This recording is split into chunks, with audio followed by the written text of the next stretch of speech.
हमारी संस्कृति, हमारे संस्कार सदा रहें हमारे साथ। सब्सक्राइब करें तिलक। आज हम बहुत खुश हैं, बहुत खुश। एक तो इसलिए कि तुम हमारे पास वापस आ गए हो, और दूसरे इसलिए कि अब हमें शीघ्र ही युद्ध प्राप्त होगा। युद्ध!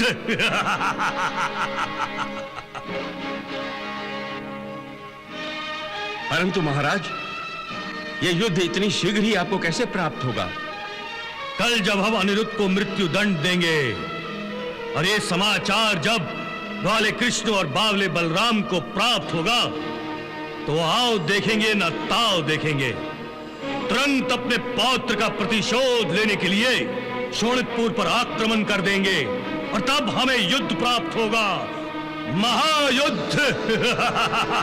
असुरेश्वर बाणासुर, आपको प्रसन्न देखकर मेरा मन भी प्रसन्न हो गया है।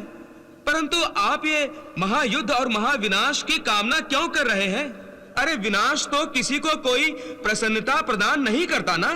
देवर्षि, एक क्षत्रिय योद्धा युद्ध की कामना नहीं करेगा तो क्या भोजन की कामना करेगा?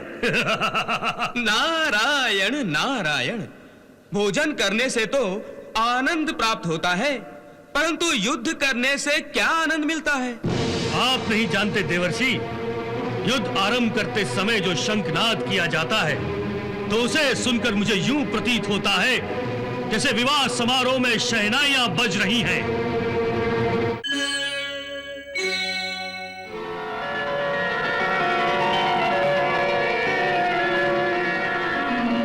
प्रणाम प्रभु।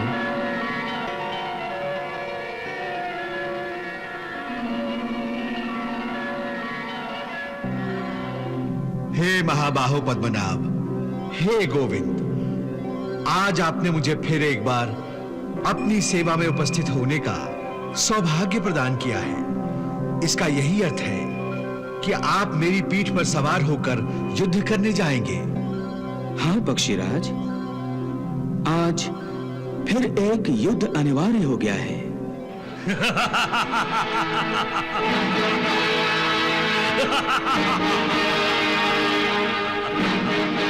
महामंत्री कुभांड, आज हम बहुत खुश हैं, बहुत खुश। एक तो इसलिए कि तुम हमारे पास वापस आ गए हो, और दूसरे इसलिए कि अब हमें शीघ्र ही युद्ध प्राप्त होगा। युद्ध!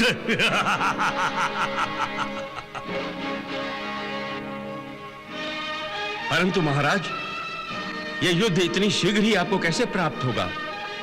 कल जब हम अनिरुद्ध को मृत्यु दंड देंगे, और ये समाचार जब ग्वाले कृष्ण और बावले बलराम को प्राप्त होगा, तो आओ देखेंगे न ताव देखेंगे। तुरंत अपने पौत्र का प्रतिशोध लेने के लिए शोणितपुर पर आक्रमण कर देंगे, और तब हमें युद्ध प्राप्त होगा, महायुद्ध।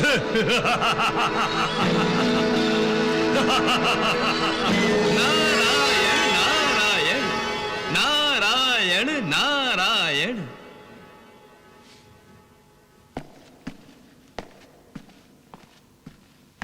नारायण नारायण। देवर्षि आप, प्रणाम देवर्षि। प्रणाम देवर्षि, कल्याणमस्तु। असुरेश्वर बाणासुर, आपको प्रसन्न देखकर मेरा मन भी प्रसन्न हो गया है। परंतु आप ये महायुद्ध और महाविनाश की कामना क्यों कर रहे हैं? अरे विनाश तो किसी को कोई प्रसन्नता प्रदान नहीं करता ना। देवर्षि, एक क्षत्रिय योद्धा युद्ध की कामना नहीं करेगा तो क्या भोजन की कामना करेगा? नारायण नारायण, भोजन करने से तो आनंद प्राप्त होता है, परंतु युद्ध करने से क्या आनंद मिलता है? आप नहीं जानते देवर्षि, युद्ध आरंभ करते समय जो शंखनाद किया जाता है, तो उसे सुनकर मुझे यूं प्रतीत होता है जैसे विवाह समारोह में शहनाइयां बज रही हैं। नारायण। मेरे प्रहार पर शत्रु के मुख से अनायास ही चीत्कार निकलती है, तब मेरा रोम रोम नाच उठता है।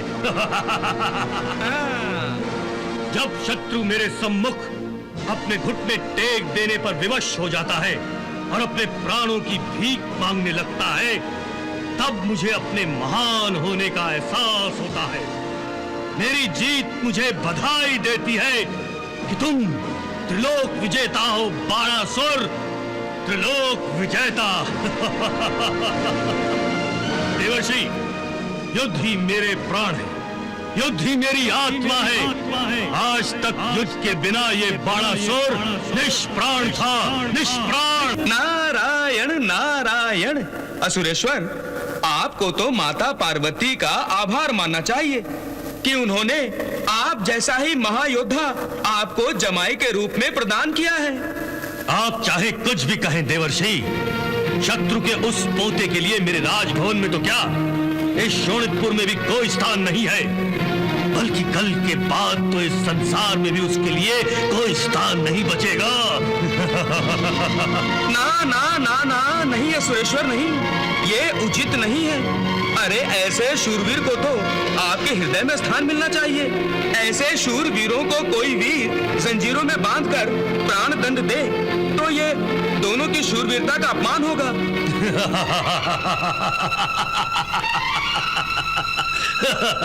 अब बात समझ में आई देवर्षि। कौन सी बात है सुरेश्वर? जो बात अब तक आपने बताई नहीं थी। नारायण नारायण। देवर्षि, अब मैं समझ गया कि अपने पोते को बचाने के लिए ग्वाले कृष्ण ने आपको मेरे पास भेजा है। नारायण नारायण। देवर्षि, परंतु अनिरुद्ध को कोई नहीं बचा सकता। मैं कल अनिरुद्ध को मृत्यु दंड दूंगा। मैं भी देखता हूं कि कौन सा सूरमा उसे बचाने आता है।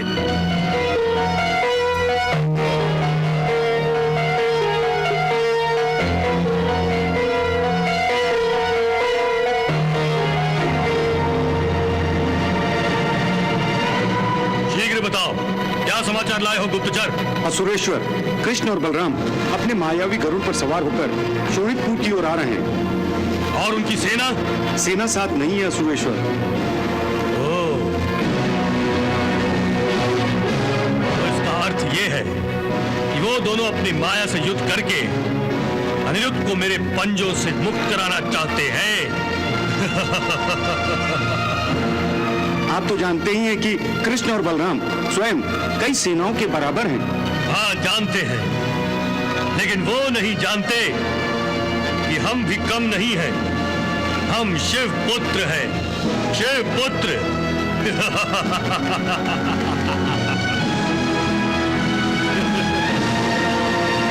वो दोनों ग्वाले हमसे क्या युद्ध करेंगे?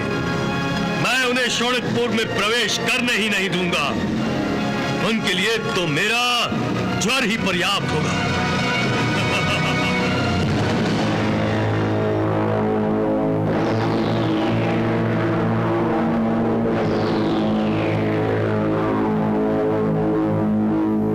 तो भैया, अब हम शोणितपुर के अंतरिक्ष में पहुंच गए हैं।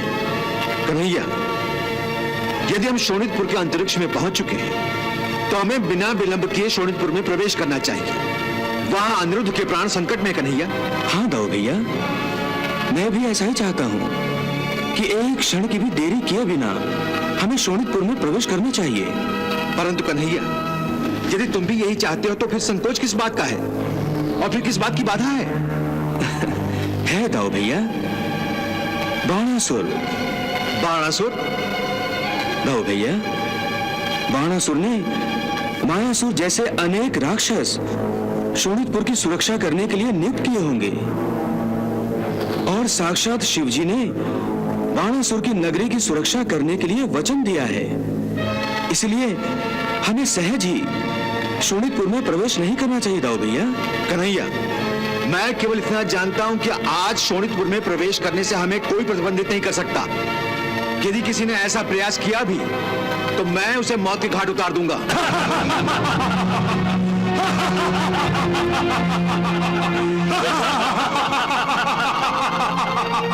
कन्हैया, कन्हैया, ये कौन है? मैं ज्वर हूँ। दाऊ भैया, इसे महादेव शिवजी ने बाणासुर की नगरी शोणितपुर की रक्षा करने के लिए स्वयं नियुक्त किया है। हे कृष्ण, हे बलराम, मैं आप दोनों का आदर करता हूँ, परंतु मैं शोणितपुर में प्रवेश करने की आज्ञा नहीं दे सकता, क्योंकि शोणितपुर की सीमा सुरक्षा मेरा धर्म है। इसलिए आप दोनों चले जाइए। हम यहाँ लौटने के लिए नहीं आए हैं ज्वर। तुम स्वयं हमारे रास्ते से हटते हो या मैं तुम्हें हटाऊं? मुझे कोई नहीं हटा सकता बलराम, मुझे कोई नहीं मार सकता, परंतु मैं किसी को भी मार सकता हूं, क्योंकि मुझे महादेव शिव शंकर का आशीर्वाद प्राप्त है। इसलिए अब मैं अंतिम चेतावनी दे रहा हूं, आप शोणितपुर के अंतरिक्ष से तत्काल चले जाइए। ज्वर, सावधान।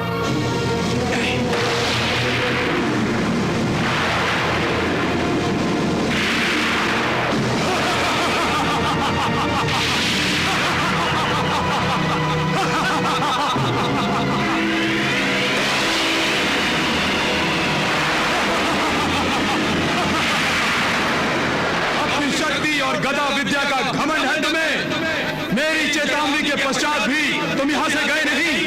अब तुम द्वारिका वापस जीवित नहीं जा सकते।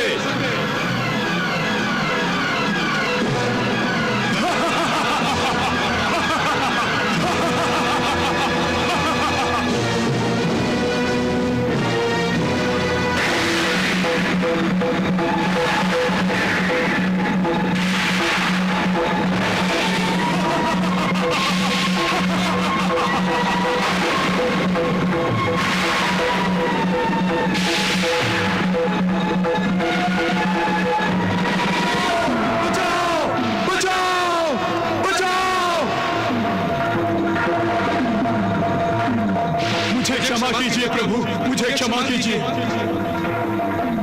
मुझे अपने धर्म का पालन करने के लिए आपसे लोहा लेना पड़ा। मुझे क्षमा कीजिए प्रभु। आप भक्त वत्सल हैं, आप शरणागत वत्सल हैं। मैं आपकी शरण में आया हूं। मेरी रक्षा कीजिए, मेरी रक्षा कीजिए।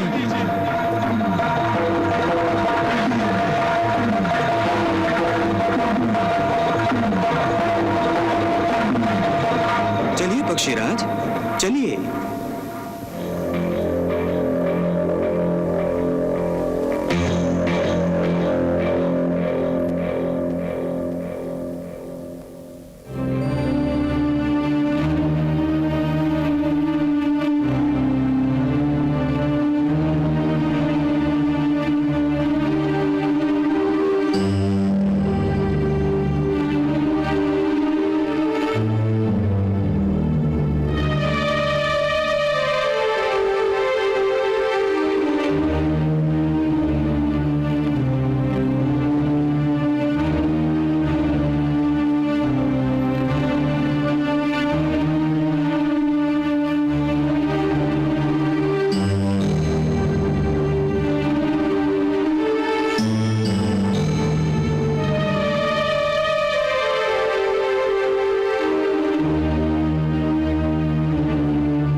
किसकी प्रतीक्षा कर रहे हैं असुरराज?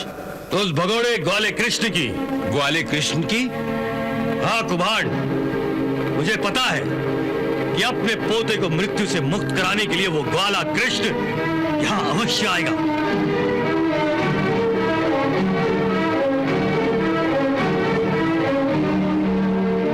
कुभाड़, अब मुझे वो युद्ध प्राप्त होगा, वो युद्ध प्राप्त होगा जिसकी मुझे प्रतीक्षा थी। कुभाड़, बाणासुर, अब तुम्हें और प्रतीक्षा करने की कोई आवश्यकता नहीं। मैं आ गया।